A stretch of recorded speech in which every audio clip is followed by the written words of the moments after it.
Vegetables take different amounts of time to cook, so you need to cook them in stages, starting with the vegetables that take the longest to cook.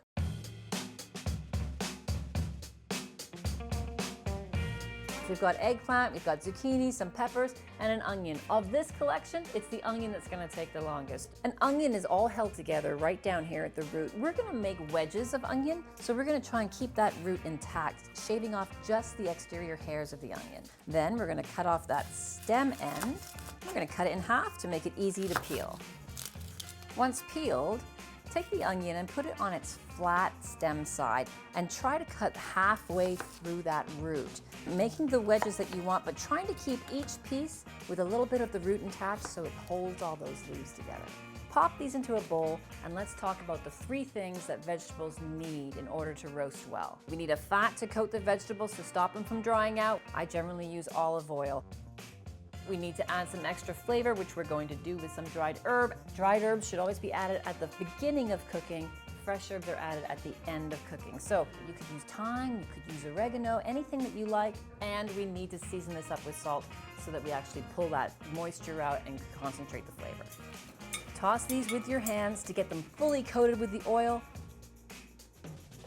And you'll notice that we have a large cookie sheet here, way bigger than the onions, but we're gonna be adding more vegetables to this. So we're gonna pop that into our preheated oven. We're gonna give that about a 10 to 15 minute head start on the other vegetables. Here we have a pepper. Whenever you cook a vegetable, it always shrinks down a little bit. So leave the chunk bigger than you think you're gonna want it to eventually end up. Now on the zucchini, I like to do a Parmesan or peasant cut. You cut that in half lengthwise, and then I'm going to actually keep my knife in one position and move the vegetable to create these little triangles. They don't have to be even, they have to be similar in size, but you get nice little irregular shapes. Finally, we have our eggplant. And we're gonna cut this in half first, again, to get that flat surface so that we're safely cutting everything.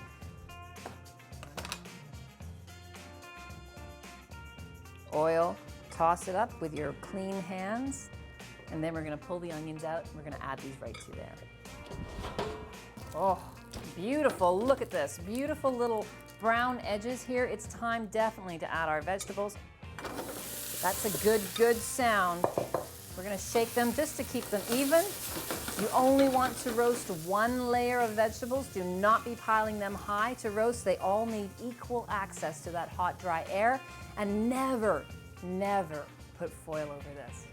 So they're gonna roast for about another 15, 20 minutes. Again, it depends on the size of your vegetables and how high your oven is.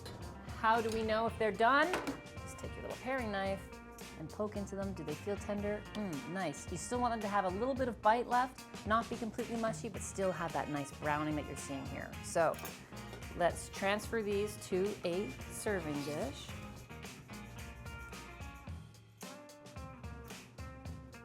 So I have here some basil, so I'm gonna slice that up, and I'm going to sprinkle that on top, and then just before serving, just a little bit of touch of some fancy sea salt.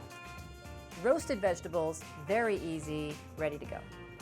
Thank you for watching. If you'd like to see more of the basics, click over here. If you'd like to learn about the group check knife, click over here. And if you have any questions, comments, or suggestions for more basics, put them in the comment section below.